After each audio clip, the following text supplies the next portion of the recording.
Então, conforme combinado, estou gravando essa aula aqui para disponibilizar para vocês. Só para relembrar, na última aula eu deixei uma atividade, um exercício, né? E esse exercício, ele diz respeito ao último assunto, que foi sobre tipos de escoamento, né?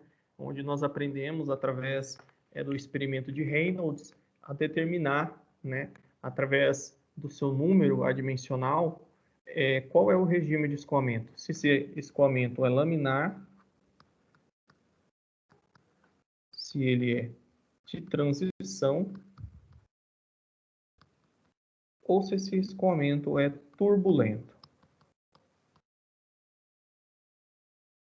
O número de Reynolds, ou adimensional de Reynolds, RE, ele é em função da massa específica, da velocidade, do diâmetro da tubulação e da viscosidade do fluido. Então, esses dois parâmetros aqui, a massa específica e a viscosidade, são parâmetros do fluido. A velocidade e o diâmetro, né, são características operacionais relacionadas à velocidade do escoamento, né, ou seja, a vazão, né, e o diâmetro está relacionado à geometria dessa tubulação.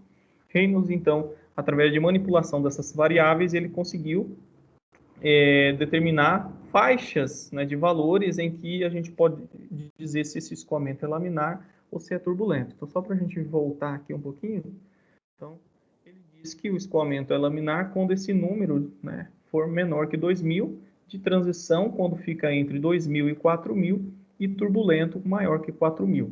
Então, seu experimento ele seguiu da seguinte forma, né? Nós temos uma tubulação, onde você controla a vazão desse fluido e injeta-se um corante, né? E através do perfil formado, né, com esse corante, a gente consegue identificar. Então, ele verificou faixas de valores em que esse corante apresentava comportamentos conforme estão aqui. Laminar, né, o escoamento não apresenta nenhuma turbulência, os efeitos da viscosidade são predominantes, baixas velocidades são bem comuns nesse tipo de escoamento. Então, fluidos viscosos demais ou que estão escoando em baixa velocidade, a tendência é apresentar o escoamento laminar. Já o transiente apresenta faixas, né, de velocidades que são intermediárias, né, e é um misto de escoamento laminar e turbulento aí nesse escoamento. Então, nós temos aqui uma região laminar e aqui nós temos uma parte que tem comportamento de turbulência.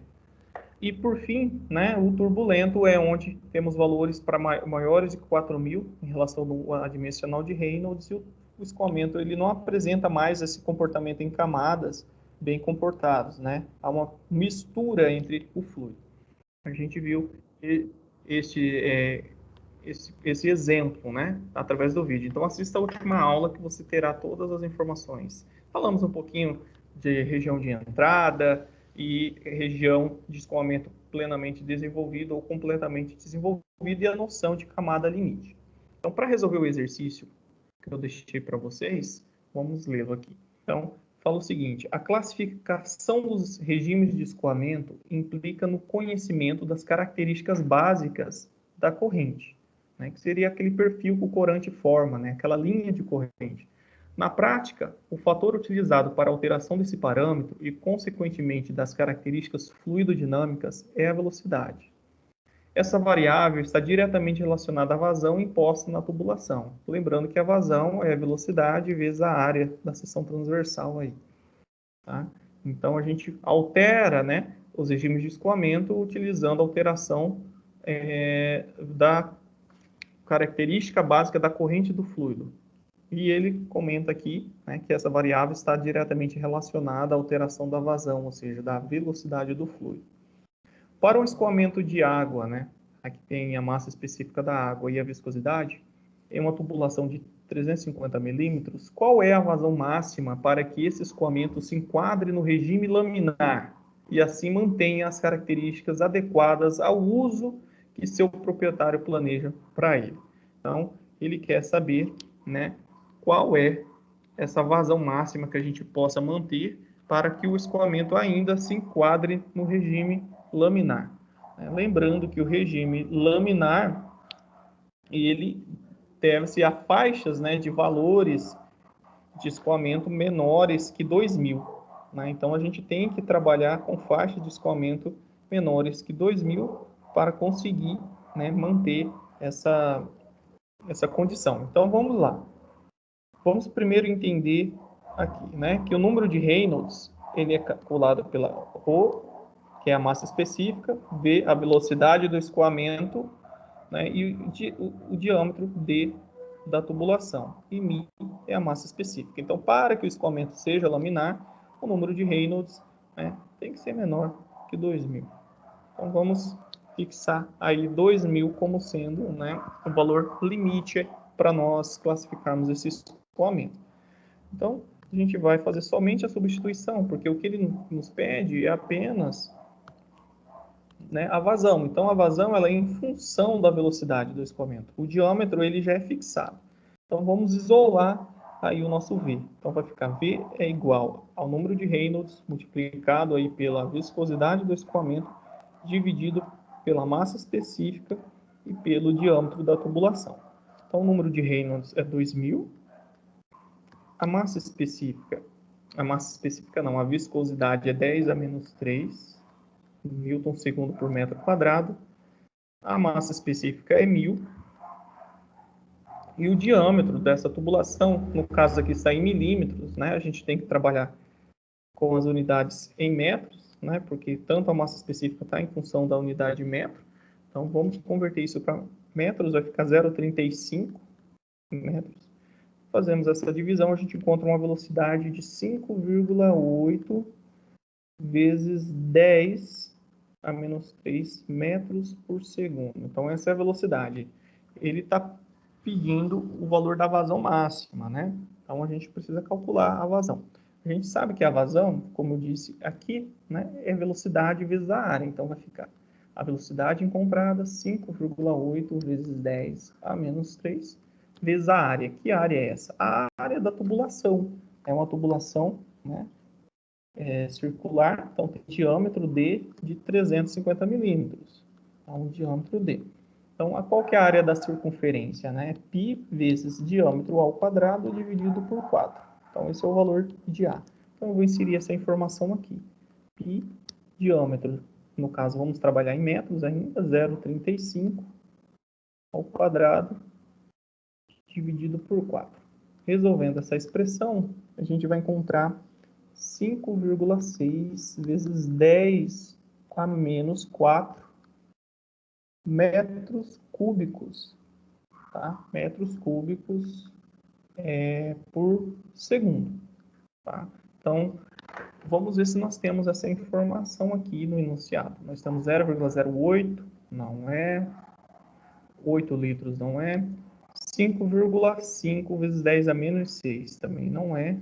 5,8 vezes 10 a menos 3 não é. Então, vamos converter isso aqui para litros para a gente verificar se bate, né? Então, vou apagar essa parte aqui para a gente ter um espaço para trabalhar nesse campo. Então, vamos poluir os slides. Só para lembrar, 1 metro cúbico é igual a 1.000 litros.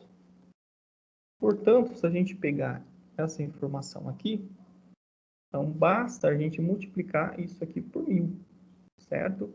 Então, se a gente multiplicar por 1.000, vai ficar 5,6 vezes 10. Tá? Dá para a gente fazer assim, né? Vamos melhorar a notação.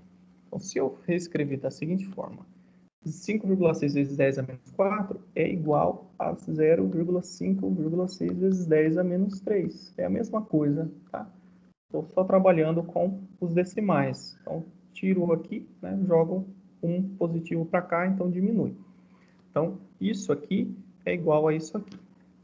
Beleza, então, se eu sei que 1 metro cúbico é igual a 1.000, isso aqui, 1.000 litros, né? Então, isso aqui pode ser, posso dizer que isso aqui, 0,56 vezes 10 a menos 3 metros cúbicos por segundo é igual a 0,56 litros por segundo.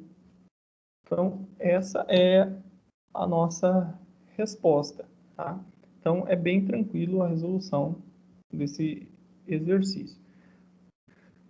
Pessoal, o valor aqui não está batendo com nenhuma dessas alternativas, né? Mas a resposta correta é a letra A. É que na resolução desse exercício, eu acabei considerando 1000 aqui, mas na verdade eu fiz aqui numa folha à parte, eu considerei a massa específica da água 980, que é um valor mais preciso, tá? Mas se você usar 1000, vocês vão encontrar aqui o valor correto, que vai ser condizente com a alternativa, mas por questão de aproximação, né? Enfim, a resposta é 0,55 litros, ok? Então, vamos seguindo agora para a aula de hoje, que nós temos bastante assunto ainda para falar, tá? Na aula de hoje eu vou tratar do número de Reynolds e perda de carga, tá? Vou voltar um pouquinho ao número de Reynolds, mas, sobretudo, falando um pouquinho da equação de Bernoulli, tá? O que seria essa equação de Bernoulli? A equação de Bernoulli ela é utilizada para descrever o comportamento dos fluidos em movimento no interior de um tubo. Assim como o número de Reynolds descreve um tipo de escoamento, a equação de Bernoulli ela vem para descrever o comportamento do fluido quando a gente está trabalhando dentro de uma tubulação. Então, foi dado esse nome de equação de Bernoulli graças ao pesquisador, no caso é o matemático suíço Daniel Bernoulli, que publicou em 1738 esse estudo. Tá? Então, basicamente, para a gente compreender essa equação, a gente precisa dar uma olhada nessa figura aqui. Tá? Então, nessa figura, nós temos uma tubulação que tem áreas, né, diferentes. Aqui nós temos a área 1, aqui nós temos a área A2. O fluido ele vai ser analisado em seções, né? Nós temos aqui uma seção onde ele faz esse deslocamento e aqui nós temos outra seção onde ele faz esse deslocamento. O que Bernoulli identificou, né, neste caso, né? Além, obviamente, que esse tubo, não podemos deixar de destacar que essa tubulação ela tem, né, uma altura em relação a uma linha, por exemplo, imagina que isso aqui está apoiado no solo, então tem um desnível aqui, o solo está aqui, perdão, então ela tem um desnível em relação ao solo. Então, se pegar esse ponto do fluido e pegar esse ponto no centro da tubulação, nessa outra seção, a gente vai ter alturas diferentes, tá?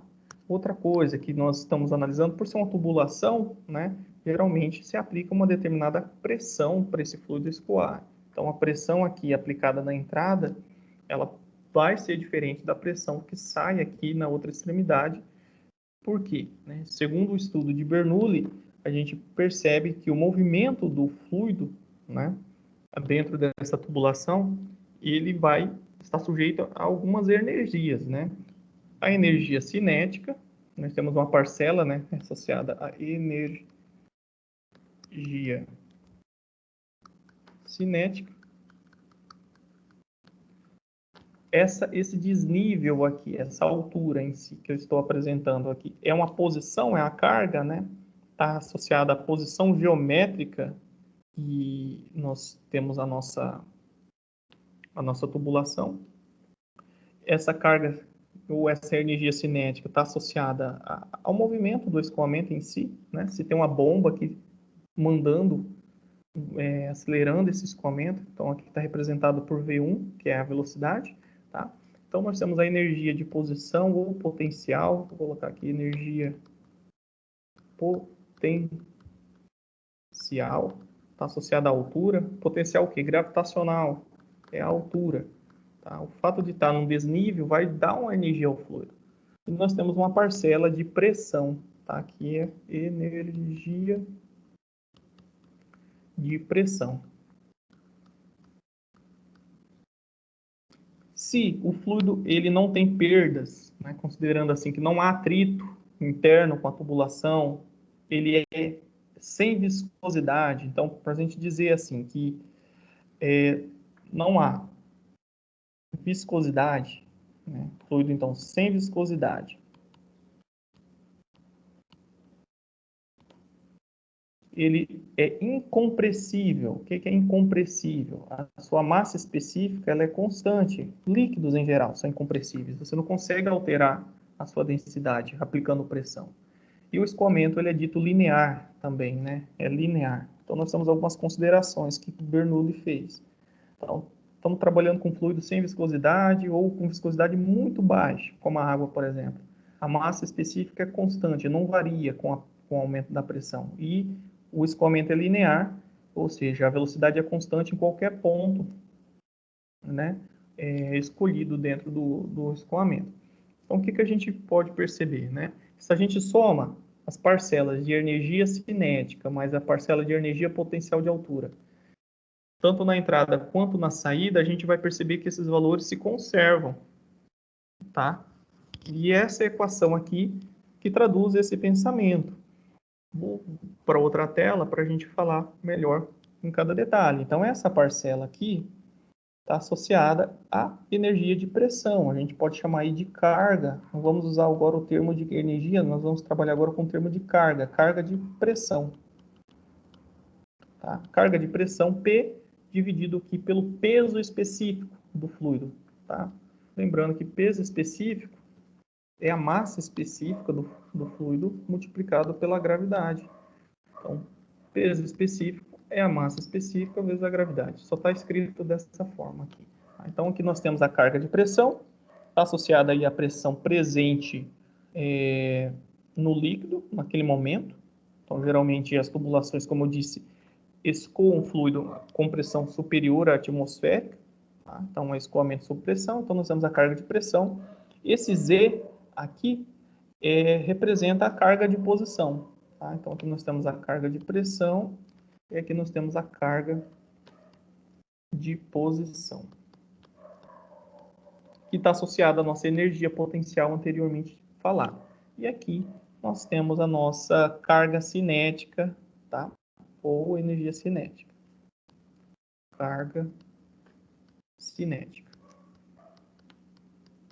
Então, se a gente soma o que está acontecendo aqui, né, na entrada da tubulação e soma o que está saindo no final da tubulação, a gente vai ter um valor que se conserva, porque o fluido ele não tem perdas associadas aí à variação na densidade, na percas dissipativas devido ao atrito interno em função da rugosidade, tá? Mas a gente sabe que os fluidos reais, eles não são assim, né? Eles apresentam percas, né? Devido a diversos fatores, entre eles ao atrito resultante da viscosidade. Tá? A gente vai falar um pouquinho melhor sobre isso. Qual que é a unidade de medida, né, obtida aqui, tá? Bernoulli, né, ele viu que essa soma aí vai dar um valor constante, né? Mas todas essas cargas aqui, elas estão em unidades de comprimento, tá? Isso aqui em comprimento, aqui também em comprimento. Pode ser metros, né? Sobretudo a gente geralmente usa metros de coluna d'água, tá? Então esse aqui é igual a metros de coluna de água ou d'água, tá? Então a gente representa por essa expressão. Vou verificar aqui um arquivo para a gente continuar. Vamos continuar. Ok. Beleza. Como eu disse, né, a gente está trabalhando com fluido perfeito, não tem nem atrito, então nos fluidos reais, nos escoamentos reais, a gente tem viscosidade e atrito, então a gente precisa associar essa perda de energia, tá? Então, essa perda de energia, seja na perda de energia potencial, que a gente chamou de carga de posição, ou perda de energia de pressão, que a gente chamou de carga de pressão, ou perda na carga cinética, que é a nossa energia cinética. Então, essas perdas resultantes do atrito, a gente chama de perda de carga. Tá? Então, surge aí o termo perda de carga, que está associada à dissipação de energia decorrente dos efeitos viscosos e do atrito. Tá? E vai resultar numa outra equação que a gente vai visualizar agora. Então, essa equação aqui é idêntica à de cima, tá? Vou tentar apagar esses termos. Não vai deixar limpar, vou só deixar aqui para a gente continuar. Compartilhar sem essas coisas na tela. Então, surgiu essa outra equação que ela corrige, tá, essas imperfeições que não foram consideradas na equação de Bernoulli original. Então, aqui nós temos os valores de pressão, carga de pressão, carga de posição e carga cinética na entrada. Subscrito 1 aqui, e aqui resulta na saída. Tá? Então, se a gente fazer com que os valores de carga da entrada menos os valores de carga na saída, sempre vai ter um valor diferente, tá? Nunca vai ser constante, ou não vai ser zero, porque nós temos perdas. E essa perda de carga a gente representa agora dentro da equação por ΔH subscrito T, tá? Que é a nossa perda de carga total, tá? Que também tem unidade de comprimento, tá? Geralmente metros de coluna daquele fluido. Então, a gente tem perdas e essas dissipações de energia precisam ser consideradas, tá? Tanto pelo atrito interno, devido à viscosidade, assim como acidentes físicos internos na tubulação, ou seja, conexões, válvulas que vão gerar resistência ao movimento, tá? Do fluido. Então, uma forma da gente compreender isso, né? A gente precisa entender quais são essas perdas de carga, né? Como que a gente classifica? Então, temos dois tipos. Nós temos as perdas de carga ditas distribuídas e as perdas de carga localizadas. Vamos começar falando um pouquinho da perda de carga distribuída. Tá? A perda de carga distribuída, que está aqui, nada mais é, né, que aquela energia, ou seja, aquela carga energética que foi dissipada ao longo da tubulação. Tá? Então, por exemplo, nós temos aqui uma tubulação. Aqui na entrada nós temos um manômetro, que é um medidor de pressão, que diz que está a 6 bars de pressão. E aqui na saída, 5,9998. Houve uma perda de pressão, ou seja, uma perda de carga ao longo dessa tubulação, tá? Porque nós observamos que, por mais que a tubulação é retilínea, né, ao longo dela, na sua superfície, vai haver, né, irregularidades superficiais, além, obviamente, também condicionada à velocidade do escoamento. Então, aqui nós temos perdas que estão associadas, né, à velocidade do escoamento. A velocidade do escoamento vai gerar turbulências nas linhas de fluxo do fluido, e isso também dissipa energia. O diâmetro da tubulação também, tá? Que vai tender, né, a causar uma restrição ao escoamento. Então, isso também dissipa energia. Assim como, né, uma coisa muito óbvia, a rugosidade da tubulação. Então, a rugosidade, a velocidade do escoamento e o diâmetro são condicionantes que vão gerar o que a gente chama de perda de carga distribuída. Então, é aquela pequena quantidade de dissipação por unidade de comprimento da tubulação. Então, a tubulação reta vai perder energia ao longo do escoamento devido a esses fatores. E nós temos uma equação que vai nos ajudar a calcular a perda de carga distribuída, que está aqui. Tá? Então, a perda de carga distribuída, a gente pode obter, que a gente chama aí de ΔH, nesse caso, tá? Perda de carga distribuída, através de experimentos como este aqui, colocando manômetros, né, ao longo da tubulação, ou simplesmente usando uma fórmula, né? Aqui no caso nós temos uma fórmula universal, que é a equação de Darcy-Weisbach, tá? E ela consegue mensurar qual que é o valor dessa perda de carga em função aqui do comprimento dessa tubulação, da velocidade que esse fluido escoa, o diâmetro e da aceleração da gravitacional, e também em função do fator de atrito. Tá? Então, em função do diâmetro, da velocidade do escoamento e da rugosidade dessa tubulação. Mas o que seria esse fator de atrito? A gente já vai comentar melhor a respeito dele a seguir. Então, o fator de atrito, ou coeficiente de atrito, ele é um parâmetro, tá, e não tem dimensão, ele é adimensional também. Então, fator de atrito, o coeficiente de resistência de Darcy-Weisbach, tá? Que é o da equação, ele é adimensional e ele é em função, tá? Ele é obtido, esse Fzinho, ele é em função de várias coisas, tá? Depende aí do regime de escoamento, tá? E também do que a gente chama de rugosidade relativa. Então, o fator de atrito, ou coeficiente de atrito é dimensional, e ele é em função do número de Reynolds, que vai dizer se o escoamento é laminar, turbulento, e também da rugosidade relativa, tá? Vou chamar aqui de... Vou colocar aqui, rugosidade relativa. O que é essa rugosidade relativa, né? Rugosidade relativa, tá? A gente usa, né, esse termo para medir a rugosidade interna do tubo, tá? Então, é uma medida, tá? É relativa por quê? Aquela é a razão entre as irregularidades que existem dentro da tubulação, né, que são rugosidades físicas mesmo, como a gente pode dizer e entender, dividido pelo diâmetro. Então, que essa rugosidade relativa ela é em função do diâmetro. Então, o fator de atrito ele depende do regime de escoamento e dessa rugosidade relativa que é obtida através desta razão aqui.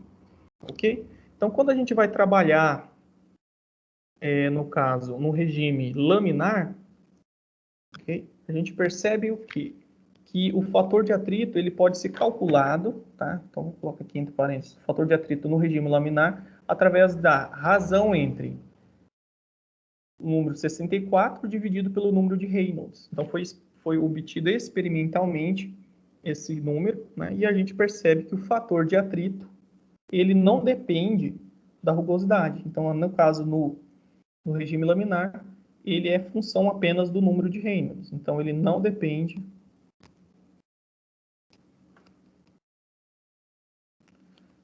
vamos chamar aqui da nossa rugosidade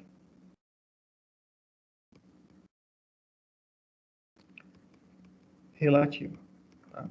Então, ele só depende do número de Reynolds. Professor, mas e quando a gente vai trabalhar com outros tipos de escoamento? Aí fica um pouco mais complicado, tá? Quando a gente trabalha com escoamento turbulento, ele vai sofrer influência de outras variáveis, tá?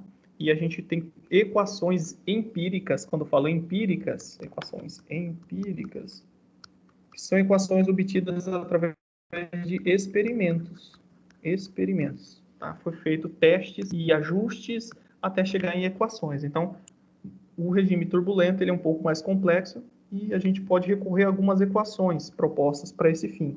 Por exemplo, para o regime turbulento, Reynolds maior que 4.000, o fator de atrito é calculado em função do tipo de regime, tá? A gente pode dizer regime turbulento liso, com a tubulação de baixo rugosidade, né? E turbulento rugoso e turbulento intermediário. Então, isso vai gerar equações. O que a gente pode fazer? A gente pode recorrer a essas equações ou usar, o que é muito comum, um diagrama, que a gente chama de diagrama de Moody. Porque através do diagrama de Moody a gente consegue determinar o fator de atrito de forma gráfica. O diagrama de Moody ele foi obtido através de uma equação que a gente chama de equação, essa aqui é a equação de Colebrook-White. Tá? A equação de Colebrook-White, ela vai nos trazer, né, o fator de atrito dessa forma. Então, nós temos o seguinte, por que essa equação aqui é complexa de se trabalhar com ela? Porque a gente observa, né, a presença, né, do fator de atrito em ambos os lados dessa equação. Então, a gente acaba, né, não conseguindo explicitar esse fator de atrito. Ou seja, colocar ele, né, isolado e obter esse parâmetro. Porque o que está deste lado depende do que está deste outro lado. Então, torna a equação complexa para se resolver. Então, o que nós temos, né? O diagrama de Moody, que foi criado por Lewis Ferri Moody.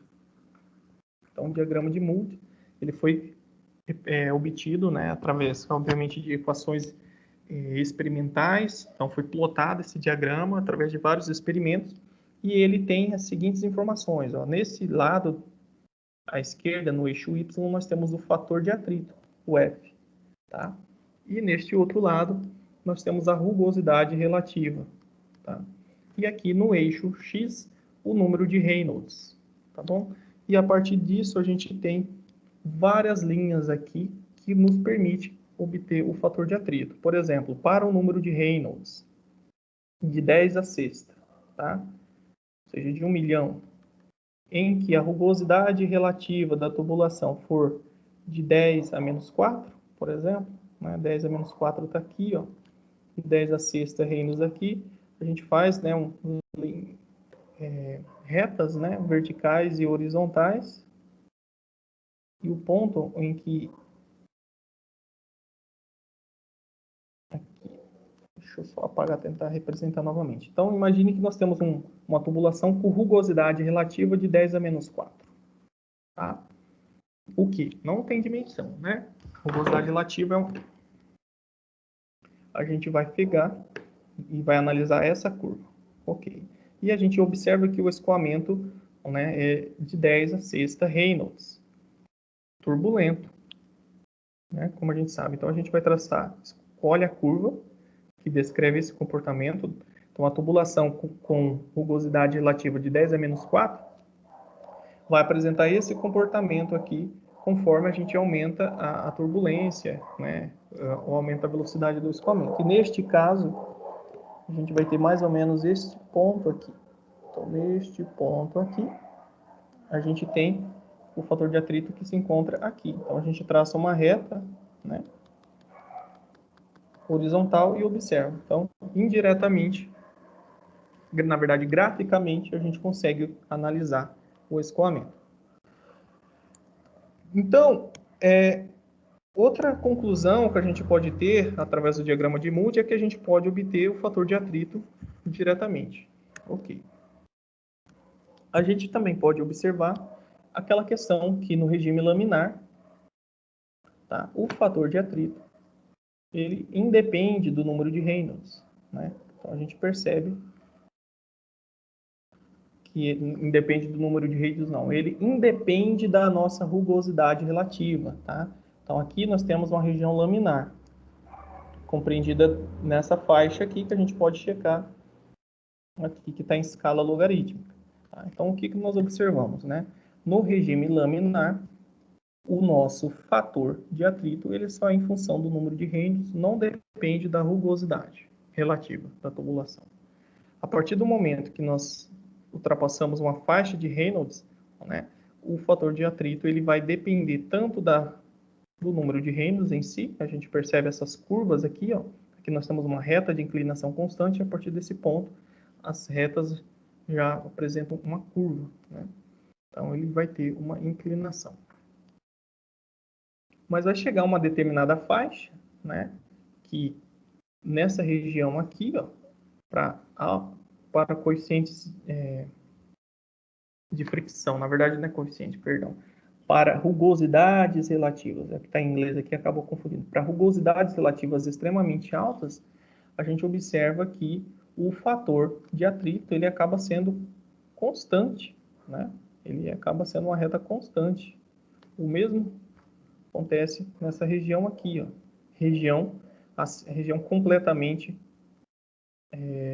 desenvolvida, onde nós temos o escoamento, onde a turbulência é muito elevada, no caso aí de número de Reynolds extremamente alto. Então tem uma faixa de número de Reynolds alto que a nossa rugosidade relativa ela não vai mudar, tá? Não vai apresentar nenhuma variação em função do número de Reynolds. Então nessa região aqui de escoamento completamente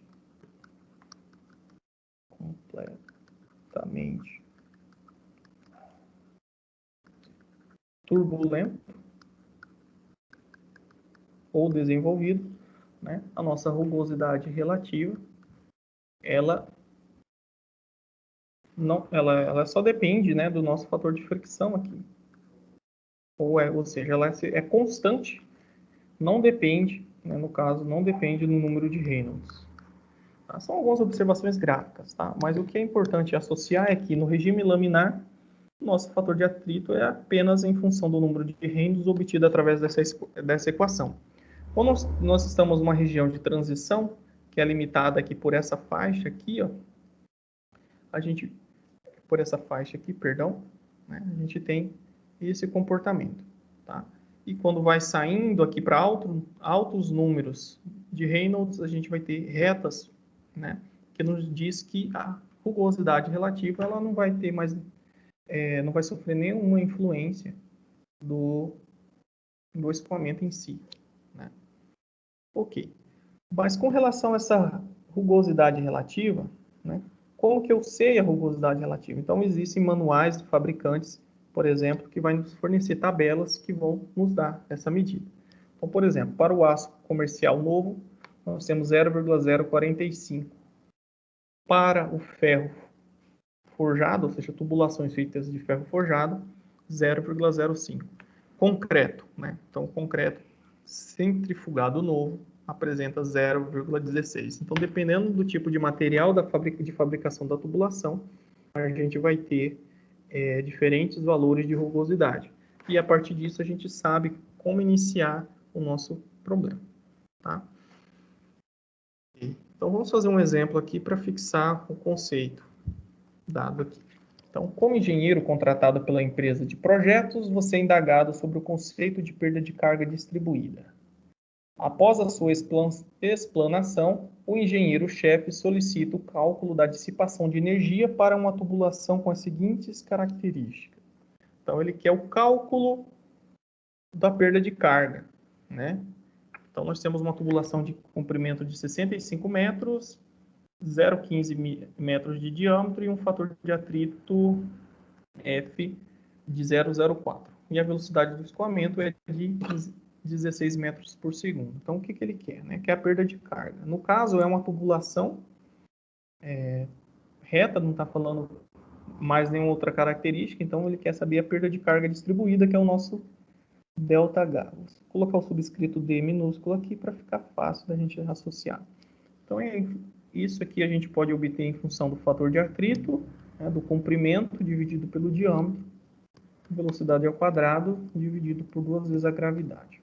Como o exercício já nos fornece todos os dados, basta a gente aplicar diretamente. O fator de atrito é 0,04, o comprimento é 65, o diâmetro é 0,15, a velocidade do escoamento é de 1,6 ao quadrado, a gravidade, né, 2 vezes a gravidade. Então, se a gente resolver isso aqui, a nossa perda de carga distribuída vai ser de 2,26 metros. Tá? Então, a perda de carga ou perda de energia em metros de coluna de água. Então, quer dizer que ao longo desse escoamento, né, a gente perdeu 2,26 metros de coluna d'água. Se a gente for tentar mensurar isso, né, como se fosse assim, se você tivesse a capacidade de elevar a água a 2 metros e 26 centímetros, né? Então, você, ao longo do trajeto, a bomba, né, ela perdeu essa capacidade de pressurização. Então, a energia foi dissipando. Se não tivesse perdas, a gente conseguiria atingir, né? Então, é como se nós tivéssemos um desnível energético, né? Então, a energia está extremamente alta no início do bombeamento e vai caindo ao longo, tá? Então, no final da tubulação, no final do escoamento, perdão, devido à dissipação de energia, perdemos 2,6 metros de coluna de elevação, tá? Não vamos confundir isso com vazamento ou coisa assim. É como se a gente colocasse um manômetro aqui, né? E tivéssemos uma perda de pressão resultante no final. A gente pode converter isso, tá? Quanto que equivale 2,26 metros de pressão em metros de coluna d'água em pressão, né? Então, a gente pode usar o teorema de Stevin. Então, eu deixo isso aqui para vocês consultarem depois, por curiosidade. Quanto que isso aqui equivale em pressão, como a gente está acostumado. E nós temos agora, pessoal, para a gente dar continuidade, a perda de carga localizada. Como o próprio nome diz, localizada quer dizer que é pontos da nossa tubulação. Então, são dissipações pontuais. Pontuais porque são geradas aí em pontos específicos dentro do nosso sistema de escoamento do fluido. Qualquer interferência que acontece dentro da tubulação, seja por registros, né? Seja por curvas, cotovelos e joelhos. Então, são singularidades, são presenças de acidentes internos da tubulação que vai fazer com que o fluido perca energia. Então, para a gente determinar qual que é essa perda de carga localizada, ou seja, nós temos um T na tubulação, né?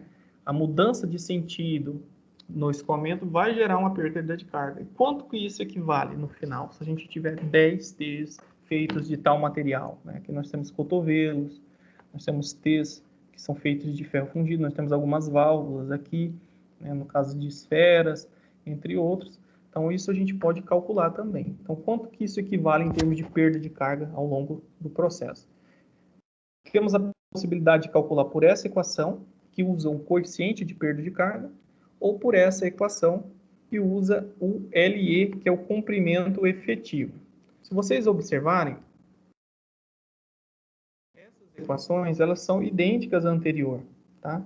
De perda de carga distribuída, que é dada pelo fator de atrito, o comprimento da tubulação, o diâmetro, velocidade ao quadrado dividido por 2G. São iguais. Só que aqui elas são representadas em função de um coeficiente de carga, chamado esse coeficiente de perda de carga, ele é estimado experimentalmente, então ele vai englobar todos esses itens que estão aqui, numa única letra, K, tá? Então, vocês vão procurar isso em tabelas. Então, esse coeficiente, perdão, de perda de carga, ele é em função do fator de atrito, do comprimento da tubulação e desse diâmetro. Claro, esse comprimento aqui é o comprimento equivalente deste acessório usado, tá? Então, aqui entra esse conceito.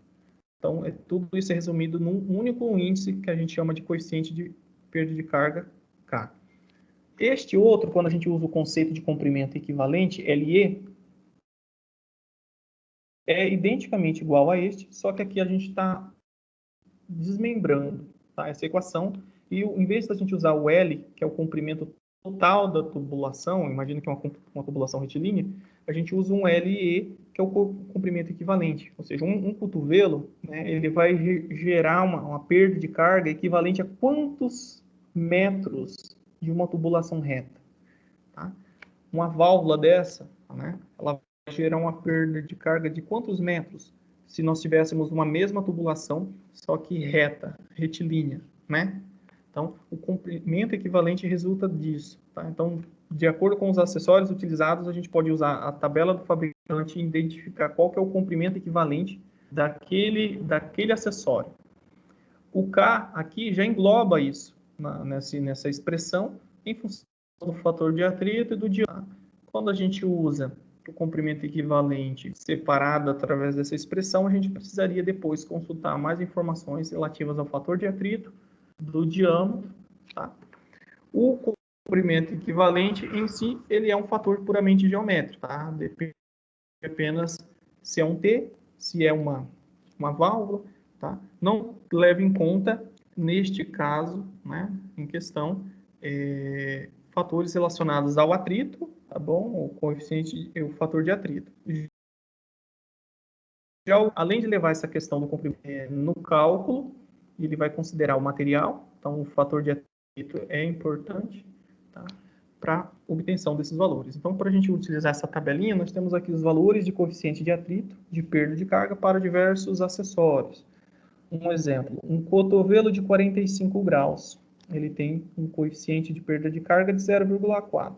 Será que um de 90 graus vai ser mais rígido, vai ser mais prejudicial em termos de perda de carga? A gente observa que sim, né? Então, a mudança no escoamento é muito mais acentuada, né? De 90 graus para um que é mais suave, de 45, né? Então, Isso é interessante observar. Na válvula de retenção, né, nós temos aqui extremamente alta, válvula de globo, válvula de pé com crivo, tudo isso vão gerar perdas de carga. Tá? Então, como que a gente calcula isso de forma geral? Se a gente tem tubulações retilíneas, se nós temos acessórios no sistema, então a gente faz a soma. Tá? Então, a perda de carga total é igual à soma entre a perda de carga distribuída mais a perda de carga, a somatória, né, no caso aqui das perdas de carga localizadas, né, devidas aos acessórios. Então, a gente faz a somatória. Se tiver 10 T's, 10 curvas, a gente soma as suas perdas de cargas individuais e soma na distribuída e nós temos a perda de carga total. Exemplo aqui. Calcula a perda de carga total de uma instalação hidráulica com tubulações com as seguintes características. Beleza. Aqui nós temos que a vazão é de 30 litros por segundo. Aqui nós temos que converter já para metros. Vamos trabalhar em metros. Então, isso aqui vai ser dividido por 1000, tá? Então, a cada 1000 litros eu tenho 1 metro cúbico. Então, eu vou dividir isso aqui por 1000, vou ter 0,03 metros cúbicos por segundo. Aqui nós temos o diâmetro, né, da tubulação. Vou converter para metros, 0,15 metros. O comprimento, o material é feito de aço novo, soldado, então é importante a gente prestar atenção, porque isso vai nos influenciar no fator de atrito, que depende do tipo de material, que o fator de atrito vai depender da rugosidade, né, relativa, a massa específica da água, a viscosidade dinâmica e a gravidade. Então, ele diz também que tem uma válvula de gaveta,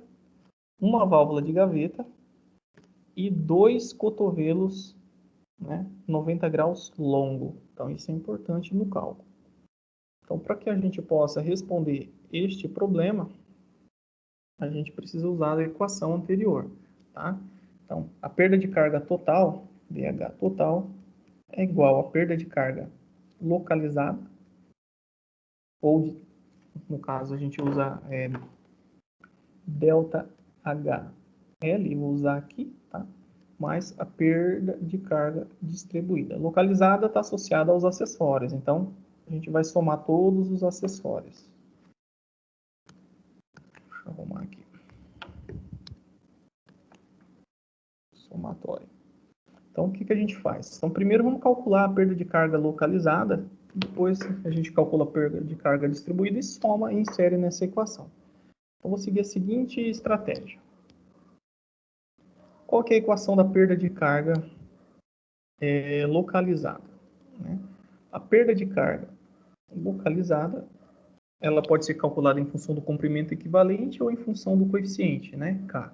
Vamos usar o coeficiente K. Então, é igual à somatória de todos os acessórios, né? Vezes a velocidade ao quadrado, dividido por 2G. Nós não temos a velocidade, né? Então, a gente pode obter através da expressão da vazão. Então, a gente sabe que a vazão é a velocidade vezes a área, né, da tubulação. Então, a gente pode dizer que a velocidade é a vazão dividido por área. Qual que é a vazão? Né? 0,03 metros cúbicos por segundo. E a área? Né? A área é de uma tubulação que tem uma circunferência como seção transversal. Então, vai ser π diâmetro ao quadrado, no caso é 0,15, né? Ao quadrado, dividido por 4. Então, isso vai nos resultar numa velocidade aí de 1,7. Tá? 1,7 metros por segundo. Então, nós já temos. O que nós precisamos encontrar também é o regime de escoamento. Tá? Por quê? Para eu encontrar o fator de atrito, eu preciso saber o meu regime de escoamento. Ok? Só para organizar vocês. Nós precisamos encontrar o F. Tá? O F é o meu fator de atrito.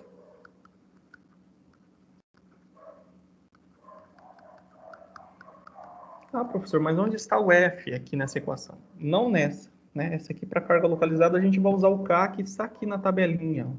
Então, por exemplo, é um cotovelo de 90 graus de raio longo. Então a gente já usa.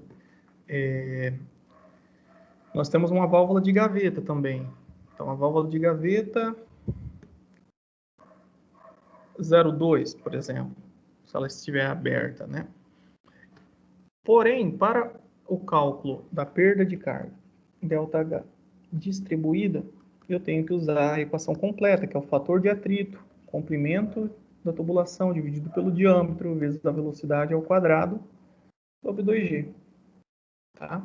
Então, eu preciso tanto da velocidade, que eu acabei de calcular, que eu vou usar nessa expressão, agora eu preciso encontrar o fator de atrito. E para eu encontrar o fator de atrito, eu tenho que saber qual que é o número de Reynolds, porque dependendo do regime de escoamento, se for turbulento, eu preciso usar a equação, aquela equação que eu passei para vocês, tá? Então aqui, de Sellerbrook-White, né? Que é muito complexo, então a gente acaba não usando. Se for, no caso, turbulento, a gente vai, em vez de usar essa equação, a gente vai recorrer ao diagrama, né? A gente vai usar o diagrama de Moody. Tá? Aí no diagrama de Moody a gente precisa fornecer o número de Reynolds em questão e qual que é a nossa rugosidade relativa. Tá? Então o primeiro passo é saber o número de Reynolds para verificar se o regime é turbulento. Se for turbulento, a gente recorre para o diagrama. Se for laminar, não, a gente basta aplicar essa equaçãozinha aqui. Tá? Então vamos verificar. Então, beleza. Então, para a gente continuar, vou deixar um espaço aqui, o número de Reynolds em questão é a massa específica, tá? Ou vezes a velocidade, vezes o diâmetro, dividido pela viscosidade. Então, neste caso aqui, a massa específica é 1000, a velocidade de 1,7 metros por segundo, o diâmetro é 0,15, a massa específica eu já encontrei, agora a viscosidade 10 a menos 3. Então, calculando aqui, a gente vai obter o número de Reynolds de 2,5 vezes 10 a quinta. Então, é um regime de escoamento turbulento, tá? Então, é turbulento. Então, no caso, se é turbulento, o fator de atrito, além de depender do número de Reynolds, vai depender da rugosidade relativa, tá? Então, depende desses dois índices. Então, eu só preciso calcular a rugosidade relativa para dar continuidade. Vamos ver se eu deixei um espaço aqui. Então, eu tenho o Reynolds, que é igual a 2,5 vezes 10 a menos 4. Eu preciso agora encontrar a rugosidade relativa, que é essa divisão, tá? Então, depende do tipo de acessório que eu estou trabalhando. Então, aqui, a gente tem a seguinte informação, né? Qual que é o diâmetro da tubulação? É 0,15. E esse E é a rugosidade, que depende do tipo de tubulação. Vamos ver se ele fornece isso no nosso caso. Não nos fornece. Mas ele fala que o material da tubulação é de aço, né? É um aço soldado novo. Então vamos ver se a gente tem uma tabela aqui que vai nos ajudar. Aço soldado. Então nós temos essa tabela da rugosidade. Aço soldado novo. Então a rugosidade ela fica entre 0,05 e 1. Ah, professor, qual que eu uso nesse caso, né? Como não está muito preciso, vamos trabalhar aí com valor intermediário. Então vai ficar 0,15 dividido por 2. Vamos usar a média que vai dar 0, né? 0,075. É isso mesmo, 75 o quê? Milímetros, né? Que é a unidade que está aqui. Então, o que eu fiz? Quando temos dois valores, eu escolhi um valor intermediário, tá? Você poderia pegar o menor ou o maior nesse caso, tá? Porque não é muito preciso. Então, vamos usar a média aí entre os dois. Vou usar 0,075. Só que a gente está trabalhando em metros aqui, ó. O diâmetro está em metros, então isso aqui, né, vai ficar 0,075 milímetros. Tem que dividir por 1000 ainda, tá? Para converter isso aqui para metros. Então, se a gente fizer essa conta agora, né, bastaria eu acrescentar mais 3 zeros aqui, mas enfim, só para ficar explícito, isso aqui também tem que ser em metros. A gente vai encontrar uma rugosidade relativa de 5,0, tá? 5,0 vezes 10 a menos 4. Adimensional, tá? Então agora, pessoal, eu tenho condições de ir lá no diagrama de Moody e encontrar o fator de atrito. Então eu trouxe aqui já. Então, nosso valor de rugosidade relativa deu 5. Nosso E sobre D foi de 5 vezes 10 a menos 4. Então, 5 vezes 10 a menos 4. Ó, isso.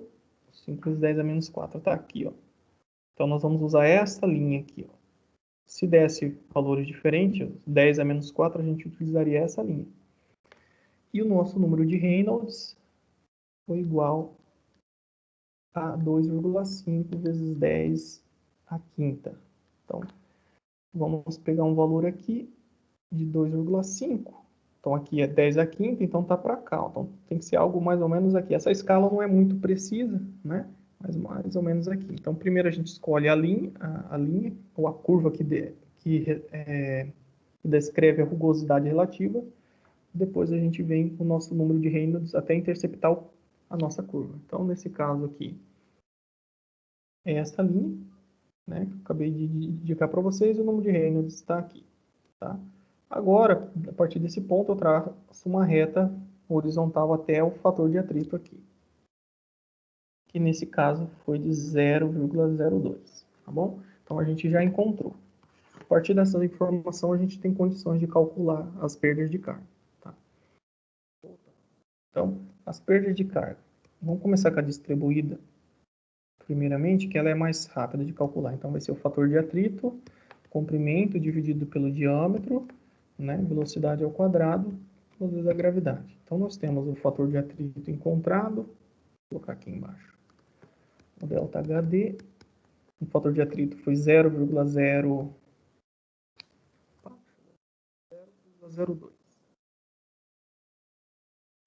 Comprimento é 15 centímetros, ou seja, 0,15 metros. O diâmetro, opa, não, confundi aqui o diâmetro com o comprimento. O comprimento da tubulação é de 17 metros. 17 metros, o diâmetro 0,15 metros. A velocidade do escoamento a gente calculou, que foi 1,7. 1,7 metros por segundo. Okay? Dividido por 2 vezes a gravidade. Vou usar a aceleração da gravidade aqui de 9,8. Tá? 9,8. Fazendo essa continha, a gente vai chegar. Eu acabei não fazendo por partes essa expressão, tá? Então, eu vou reservar aqui, depois eu vou calcular por partes. Eu acabei fazendo a conta direta aqui. O que nós temos? Aqui não podemos esquecer que isso aqui é a velocidade ao quadrado, tá, pessoal?